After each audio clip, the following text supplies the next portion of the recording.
ನಮಸ್ತೆ ಫ್ರೆಂಡ್ಸ್, ಸವಿಪಾಕ ಶಾಲೆ ಚಾನೆಲ್ಗೆ ತಮಗೆಲ್ಲರಿಗೂ ಸ್ವಾಗತ. ನಾನಿವತ್ತು ಮಲ್ನಾಡ್ ಸ್ಪೆಷಲ್ ಪತ್ರೋಡೆನ ಮಾಡಿ ತೋರಿಸ್ತಾ ಇದ್ದೀನಿ ಮತ್ತು ಅದ್ರ ಫ್ರೈನ ಮಾಡಿ ತೋರಿಸ್ತಾ ಇದ್ದೀನಿ. ಪತ್ರೋಡೆನ ಯಾವ ರೀತಿ ಮಾಡ್ಕೊಳ್ಳೋದಂತ ನೋಡ್ಕೊಂಬರೋಣ ಬನ್ನಿ. ಬಾಣಲಿನ ಇಟ್ಕೊತಾ ಇದ್ದೀನಿ. ಈಗ ಅದಕ್ಕೆ 1 ಟೀ ಸ್ಪೂನ್ ಅಷ್ಟು ಜೀರಿಗೆ ಹಾಕ್ಕೊಂಡಿದ್ದೀನಿ. 1.5 ಟೇಬಲ್ ಸ್ಪೂನ್ ಅಷ್ಟು ಕೊತ್ತಂಬರಿ ಕಾಳನ್ನ ಹಾಕ್ಕೊಳ್ತಾ ಇದ್ದೀನಿ. ಕಾಳು ಮೆಣಸು ಒಂದು ಅರ್ಧ ಟೀ ಸ್ಪೂನ್ ಅಷ್ಟು ಹಾಕ್ಕೊಂಡಿದ್ದೀನಿ. ಮೆಂತ್ಯ ಒಂದು 1/4 ಟೀ ಸ್ಪೂನ್ ಅಷ್ಟು ಹಾಕ್ಕೊಂಡಿದ್ದೀನಿ. ಇದಿಷ್ಟನ್ನು ಡ್ರೈ ಆಗಿ ಚೆನ್ನಾಗಿ ಹುರ್ಕೊಳ್ಳೋಣ. ಇವಾಗ 1 ಸ್ಪೂನ್ ಆಗುವಷ್ಟು ಗಸಗಸೆನ ಹಾಕಿ ಚೆನ್ನಾಗಿ ಹುರ್ಕೊಳ್ತಾ ಇದ್ದೀನಿ. ಈಗ ಹುರ್ಕೊಂಡಿದ್ದಾಗಿದೆ. ಇದನ್ನು ಸಪ್ರೇಟಾಗಿ ಎತ್ತಿಟ್ಕೊಳ್ಳೋಣ. ಈಗ ಅದೇ ಬಾಣಲಿಗೆ ಒಂದು 2-3 ಪೀಸ್ ಆಗೋಷ್ಟು ಚಕ್ಕೆನ ಹಾಕ್ಕೊಂಡಿದ್ದೀನಿ. ಲವಂಗ ಒಂದು 4ರಿಂದ 5 ಹಾಕ್ಕೊಂಡಿದ್ದೀನಿ. 1 ಪೀಸ್ ಆಗೋಷ್ಟು ಏಲಕ್ಕಿನ ಹಾಕಿ ಚೆನ್ನಾಗಿ ಹುರ್ಕೊಂಡು ಎತ್ತಿಟ್ಕೊಂಡಿದ್ದೀನಿ. ಒಂದು 10 ಬ್ಯಾಡಗೆ ಮೆಣಸಿನ್ಕಾಯಿ ಹಾಕಿ ಚೆನ್ನಾಗಿ ಹುರ್ಕೊಳ್ತಾ ಇದ್ದೀನಿ. ಅದನ್ನು ಎತ್ತಿಟ್ಕೊಂಡಿದ್ದೀನಿ. ಈಗ ಅದೇ ಬಾಣಲಿಗೆ ಬೆಳ್ಳುಳ್ಳಿ 1 ಗೆಡ್ಡೆ ಅಷ್ಟು ಹಾಕ್ಕೊಂಡಿದ್ದೀನಿ. ಈರುಳ್ಳಿ 1 ಕಟ್ ಮಾಡ್ಕೊಂಡು ಹಾಕ್ಕೊಂಡಿದ್ದೀನಿ. ಒಂದು ಸ್ವಲ್ಪ ಎಣ್ಣೆ ಹಾಕ್ಕೊಂಡು ಚೆನ್ನಾಗಿ ಹುರ್ಕೊಳ್ಬೇಕು. ಇದನ್ನು ಹುರ್ಕೊಂಡಿದ್ದಾಗಿದೆ. ಇದನ್ನು ಎತ್ತಿಟ್ಕೊಂಡು ಇವಾಗ ಅದೇ ಬಾಣಲಿಗೆ ಒಂದು ಫುಲ್ ಕಾಯಿನ ತುರ್ಕೊಂಡು ಹಾಕ್ಕೊಂಡಿದ್ದೀನಿ. ಅದಕ್ಕೆ ಕಸೂರಿ ಮೇಥಿ ಒಂದು ಸ್ವಲ್ಪ ಹಾಕ್ಕೊಂಡಿದ್ದೀನಿ. 1/4 ಟೀ ಸ್ಪೂನ್ ಆಗೋಷ್ಟು ಅರಿಶಿನ ಪುಡಿ ಹಾಕ್ಕೊಂಡು ಚೆನ್ನಾಗಿ ಡ್ರೈ ಆಗಿನೇ ಹುರ್ಕೊಳ್ಬೇಕು.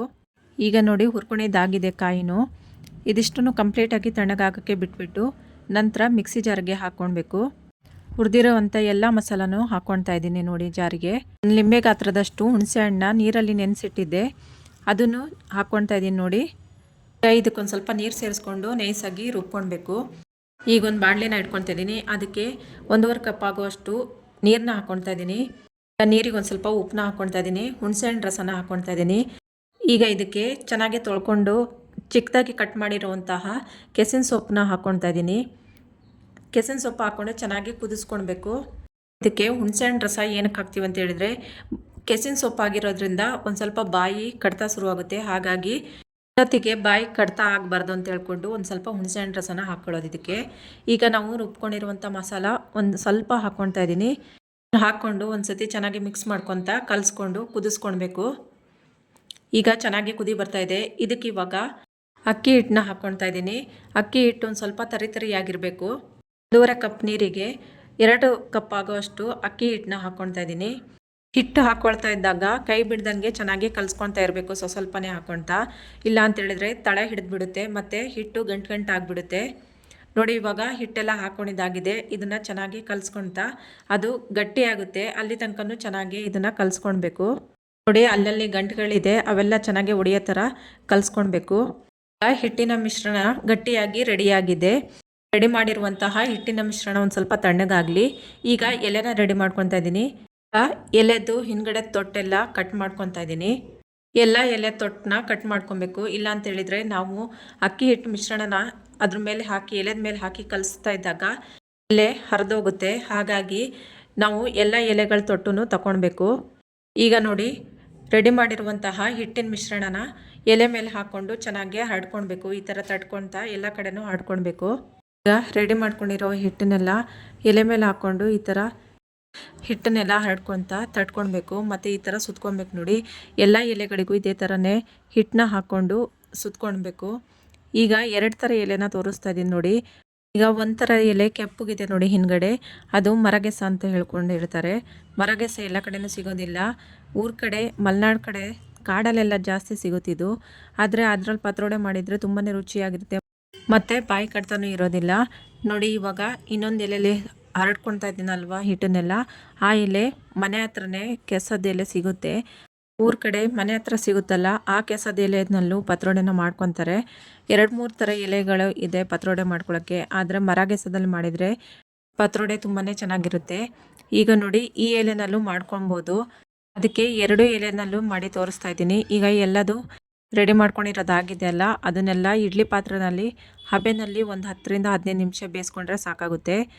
ಈಗೆಲ್ಲವನ್ನು ಇಟ್ಕೊಂಡಿದ್ದಾಗಿದೆ. ಈಗ ಇದನ್ನು ಮುಚ್ಚಳ ಮುಚ್ಚಿ ಒಂದು 15 ನಿಮಿಷ ಬೇಯಿಸ್ಕೊಳ್ಬೇಕು. ಈ ಕಡೆ ಒಂದು ಪಾತ್ರೆ ಇಟ್ಕೊಂಡು ಒಗ್ಗರಣೆಗೆ ರೆಡಿ ಮಾಡ್ಕೊತಾ ಇದ್ದೀನಿ. ಪಾತ್ರೆಗೆ 2 ಟೇಬಲ್ ಸ್ಪೂನ್ ಆಗುವಷ್ಟು ಎಣ್ಣೆನ ಹಾಕ್ಕೊಳ್ತಾ ಇದ್ದೀನಿ. ಎಣ್ಣೆ ಚೆನ್ನಾಗಿ ಕಾದಿದೆ. ಅದಕ್ಕೆ 1/4 ಟೀ ಸ್ಪೂನ್ ಆಗುವಷ್ಟು ಸಾಸಿವೆನ ಹಾಕ್ಕೊಳ್ತಾ ಇದ್ದೀನಿ. 2 ಈರುಳ್ಳಿನ ಉದ್ದಕ್ಕೆ ಕಟ್ ಮಾಡಿಕೊಂಡು ಹಾಕ್ಕೊಂಡಿದ್ದೀನಿ. ಅದನ್ನು ಚೆನ್ನಾಗಿ ಎಣ್ಣೆಯಲ್ಲಿ ಫ್ರೈ ಮಾಡ್ಕೊಳ್ಬೇಕು. ಈಗ ಇದಕ್ಕೆ ಕರಿಬೇವು ಸೊಪ್ಪನ್ನ ಹಾಕ್ಕೊಳ್ತಾ ಇದ್ದೀನಿ. ಪಲಾವ್ ಎಲೆ ಒಂದು 2 ಕಟ್ ಮಾಡ್ಕೊಂಡು ಹಾಕ್ಕೊಳ್ತಾ ಇದ್ದೀನಿ. ಇದಿಷ್ಟನ್ನು ಎಣ್ಣೆಯಲ್ಲಿ ಚೆನ್ನಾಗಿ ಫ್ರೈ ಮಾಡ್ಕೊಳ್ಳೋಣ. ಈಗ ಫ್ರೈ ಆಗಿದೆ. ನಾವು ಮೊದಲೇ ರುಬ್ಕೊಂಡಿರುವಂಥ ಮಸಾಲಾನ ಹಾಕ್ಕೊಳ್ತಾ ಇದ್ದೀನಿ. ಮಿಕ್ಸಿ ಜಾರಿಗೆ ಒಂದು ಸ್ವಲ್ಪ ನೀರು ಹಾಕ್ಕೊಂಡು ಅದನ್ನು ಹಾಕ್ಕೊಳ್ತಾ ಇದ್ದೀನಿ ನೋಡಿ. ಇದನ್ನು ನಾವು ಸಾರು ಯಾವ ರೀತಿ ಮಾಡ್ತೀವಿ ಅದೇ ಥರನೇ ಸಾರು ಥರನೇ ನೀರು ಹಾಕ್ಕೊಂಡು ತೆಳು ಮಾಡ್ಕೊಳ್ಬೇಕು. ಜಾಸ್ತಿ ತೆಳು ಮಾಡ್ಕೊಳಕ್ಕೆ ಹೋಗ್ಬಿಡಿ, ಮೀಡಿಯಮಾಗಿ ಇದ್ದರೆ ಸಾಕಾಗುತ್ತೆ. ನೋಡಿ ನೀರು ಹಾಕ್ಕೊಳ್ತಾ ಇದ್ದೀನಿ ನಾನು ಇವಾಗ. ಸಾರಿದು ಚೆನ್ನಾಗಿ ಕುದಿ ಬರಬೇಕು. ಅಲ್ಲಿ ತನಕ ನಾವು ಮೊದಲೇ ಬೇಯಿಸೋಕೆ ಇಟ್ಕೊಂಡಿದ್ವಲ್ಲ ಇಡ್ಲಿ ಪಾತ್ರೆಯಲ್ಲಿ, ಅದಾಗಿದೆ. ಇವಾಗ ನೋಡಿ ತೆಗ್ದು ತೋರಿಸ್ತಾ ಇದ್ದೀನಿ. ಈ ಕಡೆ ಸಾರಿಗೆ ಒಂದು ಸ್ವಲ್ಪ ಉಪ್ಪು ಹಾಕ್ಕೊಂಡು ಕುದಿಸ್ಕೊಳ್ಬೇಕು. ಉಪ್ಪನ್ನ ಹಾಕ್ಕೊಂಡು ಒಂದು ಸತಿ ಚೆನ್ನಾಗಿ ಕಲಿಸ್ಕೊಂಡು ಮಿಕ್ಸ್ ಮಾಡ್ಕೊತಾ ಇದ್ದೀನಿ. ಈ ಕಡೆ ನಾವು ಪತ್ರೋಡೆನ ಇಡ್ಲಿ ಪಾತ್ರೆಯಲ್ಲಿ ಬೇಯಿಸೋಕೆ ಇಟ್ಕೊಂಡಿದ್ವಲ್ಲ ಅದೆಲ್ಲ ಬೆಂದಿದೆ. ಈಗ ನೋಡಿ ಒಂದೊಂದಾಗಿನೇ ಕಟ್ ಮಾಡ್ಕೊತಾ ಇದ್ದೀನಿ. ಈ ರೀತಿಯಾಗಿ ಚಾಕುನಲ್ಲಿ ಈ ಥರ ಕಟ್ ಮಾಡ್ಕೊಳ್ಬೇಕು. ನಿಮಗೆ ಫ್ರೈಗೆ ಬೇಕಾದರೆ ಎಷ್ಟು ಬೇಕು ಅಷ್ಟು ನೋಡಿಕೊಂಡು ಇಟ್ಕೊಳ್ಬೋದು. ಈಗ ನೋಡಿ ಎಲ್ಲವನ್ನು ಇದೇ ಥರನೇ ಕಟ್ ಮಾಡ್ಕೊತಾ ಇದ್ದೀನಿ. ಇವಾಗ ಕಟ್ ಮಾಡ್ಕೊಂಡಿದ್ದೆಲ್ಲ ಆಗಿದೆ. ಈ ಕಡೆ ಸಾರು ಕುದೀತಾ ಇದೆಯಲ್ಲ, ನಾವು ಕಟ್ ಮಾಡ್ಕೊಂಡಿರುವಂಥ ಪತ್ರೊಡೆನೆಲ್ಲ ಇದರಲ್ಲೇ ಹಾಕ್ಕೊಳ್ಬೇಕು. ನಾವು ಇದಕ್ಕೆ ಹಾಕಿ ಎಲ್ಲವನ್ನು ಹಾಕ್ಕೊಂಡು ಕಲಿಸ್ಕೊಳ್ಬೇಕು. ಈಗ ನೋಡಿ ಎಲ್ಲವನ್ನು ಹಾಕ್ಕೊಳ್ತಾ ಇದ್ದೀನಿ. ಒಂದು ಸತಿ ಎಲ್ಲದನ್ನು ಕಲಿಸ್ಕೊಳ್ತಾ ಇದ್ದೀನಿ. ಇದನ್ನು ಚೆನ್ನಾಗಿ ಕುದಿಯೋಕ್ಕೆ ಬಿಟ್ಬಿಡಬೇಕು. ಇವಾಗ ನೋಡಿ ಮತ್ತೆ ಒಂದು ಸತಿ ಕಲಿಸ್ಕೊತಾ ಇದ್ದೀನಿ. ಅವಾಗವಾಗ ಕಲಿಸ್ಕೊತಾ ಇದ್ದರೆ ತಳ ಹಿಡಿಯೋದಿಲ್ಲ, ಇಲ್ಲ ಅಂತ ಹೇಳಿದರೆ ಕೆಳಗಡೆ ತಳ ಹಿಡಿದು ಸೀದೋಗಿಬಿಡುತ್ತೆ. ಈಗ ನೋಡಿ ಆಗಿದೆ, ಇದು ಚೆನ್ನಾಗಿ ಕುದಿ ಬಂದಿದೆ. ಇವಾಗ ಇದೇ ಹಿಟ್ಟಿನ ಮಿಶ್ರಣದಲ್ಲೇ ನಾನು ಫ್ರೈಗೆ ರೆಡಿ ಮಾಡ್ಕೊತಾ ಇದ್ದೀನಿ ನೋಡಿ. ಫ್ರೈಗೆ ಇದೇ ಥರನೇ ಸೇಮ್ ಕಟ್ ಮಾಡ್ಕೊಳ್ಬೇಕು.